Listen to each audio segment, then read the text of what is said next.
এর আগে ওইসব মেডিকেল কলেজে কোন রোগী মারা গেলে বাইরের লোকেরা এসে ডাক্তারবাবুকে পিটিয়ে ভেঙে দিয়ে চলে গেছে। তখনও কয়েকদিন ধর্ণা দিয়েছেন, কর্মবিরতি করেছেন এই ডাক্তাররা।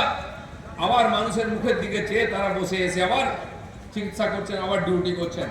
কিন্তু সেই ডাক্তারদের কোনো সুরক্ষা থাকবে না, তাদের কোনো মান সম্মান থাকবে না, তাদের বিশ্রামের ব্যবস্থা, কাজের ব্যবস্থা থাকবে না। কেন এভাবে চলতে হবে? কি অপরাধ করেছে? তাহলে মানুষ কি করে পরিষেবা পাবে? একজন ডাক্তার যদি হসপিটালে ভয়ে ভয়ে আসে, যদি ভয়ে ভয়ে ডিউটি করে, তাহলে কি করে ট্রিটমেন্ট করবে? মমতা ব্যানার্জি একবারও বলছেন আসুন আমি আপনাদের সুরক্ষা দেবো, কোনো সমস্যা হবে না। কারণ তাহলে যে চুরি ডাকাতি চলছে ওটা বন্ধ হয়ে যাবে, সেটা উনি চান না। তাই ডাক্তারদের প্রথম ভয় দেখালেন, ট্রান্সফার করলেন, কেস দেবেন বললেন। তাই তাদেরকে ডেকেছিলেন কথা বলতে। ডাক্তার বলছে কি কথাবার্তা হচ্ছে সেটা সবাইকে টিভিতে দেখাতে হবে, সোশ্যাল মিডিয়ায় দেখাতে হবে যে আমরা কি জানতে চাই, আপনি কি চান। নাহলে আপনি ভিতরে একরকম কথা বলবেন, বাইরে একরকম কথা বলবেন যে এই কালকে মিথ্যা কথা বলেছে। সেই মমতা ব্যানার্জি গেছিলেন, তাদের কথাটা পুরো মানেননি। তিনি 2 ঘন্টা ভেতরে বসেছিলেন। সেই মমতা ব্যানার্জি যিনি কলাইকুণ্ডা এয়ারপোর্টে মাননীয় প্রধানমন্ত্রী এসেছিলেন, তাকে দেখা করে উনি ডেকেছিলেন, প্রধানমন্ত্রী বসেছিলেন, উনি দূর থেকে দেখা করে চলে গেলেন, যাননি। এত প্রেমা। আর সেই মমতা ব্যানার্জি 2 ঘন্টা বসেছিলেন খালি ঘর চেয়ার সাজিয়ে, ডাক্তাররা আসেনি। কারণ তাকে বিশ্বাস করেনি ওরা যে উনি ভেতরে একরকম বলবেন, বাইরে একরকম বলবেন। তার কথা রাখেনি বলে 30 জন ডাক্তার এসেছিলেন। তারা বলছে আমরাও 3 ঘন্টা বাইরে বসেছিলাম, আমাদের একটা জলও দেওয়া হয়নি খেতে। তারা অবস্থান করলেন ওখানে, আমাদের কন্ডিশন মানেননি। মমতা ব্যানার্জি কিছু লুকোবার চেষ্টা করছেন, আবার ওরা যে প্রশ্ন করবে তার উত্তর দিতে পারবেন না। অনেক তথ্য বেরিয়ে আসবে ভেতরের কথা, তাই তিনি ভয় পাচ্ছেন। তৈরি হয় সেই ডাক্তারকে হত্যা করা হলো নৃশংসভাবে। একজন মহিলা ডাক্তার মুখ্যমন্ত্রীকে বলুন হসপিটালে ডাক্তার নেই কেন? বলছে আমি কোথায় পাবো, ডাক্তারই আসে না।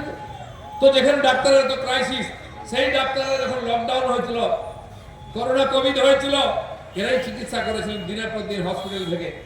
বাচ্চা আছে বাড়িতে, তাও মায়েরা আসেনি, কারণ আমাদেরকে বাঁচিয়ে রাখতে ডিউটি করেছে। আমরা যখন অসুস্থ হয়েছি, সেই ডাক্তারদের সঙ্গে কি নৃশংস ব্যবহার। তারা 36 ঘন্টা ডিউটি করার পরে তাদের সুরক্ষা নাই, তাকে নৃশংসভাবে খুন করেছে কয়েকজন মিলে, তারপরে তার বিচার নেই। আর কারা করেছে? মমতা ব্যানার্জি, তার সরকার, তার কাছের লোকেরা, ওই প্রিন্সিপালের কাছের লোকেরা। যে প্রিন্সিপাল 600 কোটি টাকার ওখান থেকে চুরি করেন, ওষুধ যন্ত্রপাতি চুরি করে, প্রত্যেক মাসে নাকি 6-7 কোটি টাকা চুরি করায়। কিভাবে? বলছে এত বেড ভেঙে গেছে, নতুন বেড কিনে নিয়ে এসো। এত সিরিজ ওষুধপত্র খারাপ হয়ে গেছে, ফেলে দাও, সেগুলো বিক্রি করে দেয় বাংলাদেশে। 6-7 কোটি টাকা জিনিসপত্র, আর কত ওষুধ চলে যায় কেউ জানে না। তো এই যে এত বড় দুর্নীতি, এটা অনেকে জেনে গেছিল, মেয়েটিও জেনে গেছিল, তাকে ধমকি দেওয়া হয়েছিল তুমি মুখ খুলবে না, ভালো হবে না। কিন্তু তেজি মেয়ে ছিল, বলছে আমি কিন্তু দেখে নেবো, ছাড়বো না।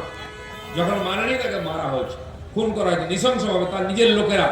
আর তাদেরকে বাঁচাবার জন্য মমতা ব্যানার্জি, তার সরকার, পার্টি পুরো লেগে, তার পুলিশ, তার প্রশাসন। কারণ ওই লোকগুলো যে ধরা পড়ে যায়, তাদের সঙ্গে অনেক নেতার নাম জড়িয়ে যাবে, মন্ত্রী, মুখ্যমন্ত্রীর নাম জড়িয়ে যাবে। কারণ ওই টাকার ভাগ, পরিবার টাকার ভাগ সবাই পেতে।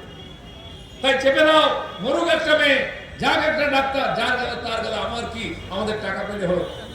এই গুন্ডা রাজ চলছে, ওখানে আরো অনেক জুনিয়র ডাক্তার জানেন গন্ডগোল হয়, তাদেরকে ধমকি দিয়ে ভয় দেখিয়ে রাখা হতো।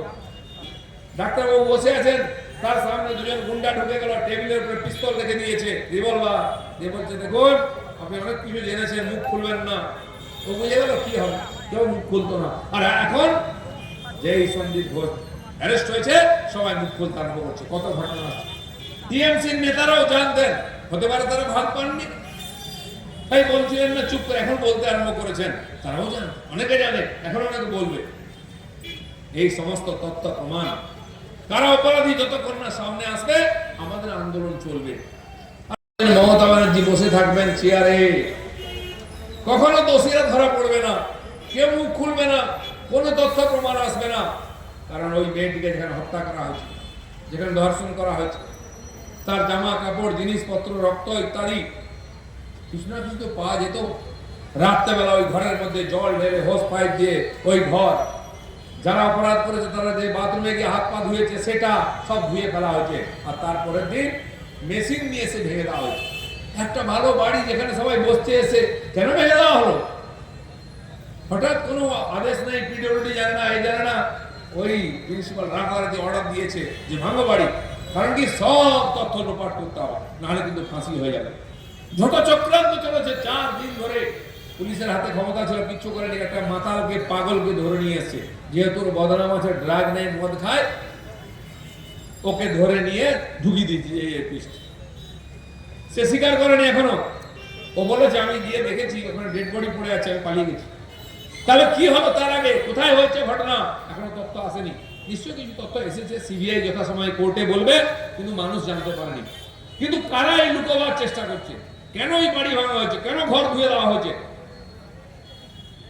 কারা তারা? ভৌলযুক্ত কারা করাচ্ছে? আর 4 দিন পুলিশ জানার পরেও বিনীত গোয়েল, যার দায়িত্ব ছিল এফআইআর করা, চুরি ওই বদমাশদের ধরা, তিনি কেন মিথ্যা কথা বললেন লোককে? কে বলেছে ওকে? নিশ্চয়ই কেউ বলেছে, ম্যাডাম বলেননি তো। ওই ডাক্তার সন্দীপ ঘোষ কেন লোককে বললো যে সুসাইড করেছে? কেন লুকোবার চেষ্টা করছে? তার সাকরেত দেখে নিশ্চয়ই কিছু ব্যাপার আছে। সাহস হয় কি করে? সেই জন্য আমাদের সন্দেহ এই সরকার ও মুখ্যমন্ত্রীর হাত আছে এর পিছনে, এই অপরাধকে চাপা দেওয়ার জন্য। আর বছর বছর ধরে 20, 30, 40 বছর ধরে আর্জি করে এই ধরনের ঘটনা ঘটে আসছে সিপিএম আমল থেকে। এর আগে বহু কয়েকটা মার্ডার হয়েছে চাপা দেওয়ার জন্য। এই যত অপরাধ, যত দুর্নীতি চাপা দেওয়ার জন্য চেষ্টা হয়েছে, সবাই জানতো, আর সেটা চলতে দেওয়া হয়েছে কাদের স্বার্থে? যে তথ্য আসবে। তাই দুর্নীতির মামলা হয়েছে, দুর্নীতির মামলায় অ্যারেস্ট হয়েছে সন্দীপ ঘোষ, আর দুর্নীতি চাপা দেওয়ার জন্য খুন করা হয়েছে। এবার খুনের ধরা পড়বে দোষীরা। আর আমরা সাধারণ মানুষ যারা এই অত্যাচার সহ্য করে চলেছি দিনের পর দিন, যে বাড়ির মেয়েটি বা মা সমস্ত খরচা করে, আমিও করবো না। কিন্তু কাল পরশু কি বলেছেন? জনগণের স্বার্থে আমি পদত্যাগ করতে রাজি। কিসের জন্য? উনি বুঝতে পারছেন যে ধরনের আন্দোলন চলছে। ওনারা বলেছেন ডাক্তার বাবুরা, উকিল বাবুরা, ভদ্রলোকেরা ভয় পান পুলিশকে, চমকে ধমকে ট্রান্সফার করে কেস দিয়ে বাড়ি ঢুকিয়ে দেবে। কোনো কিছুকে, না পুলিশের লাঠিকে, না কেসকে, না সাসপেন্ড হওয়া, ট্রান্সফার হওয়াকে কেউ ভয় করছে না। তাই মমতা ব্যানার্জিকে 2 ঘন্টা বসিয়ে রেখেছে না।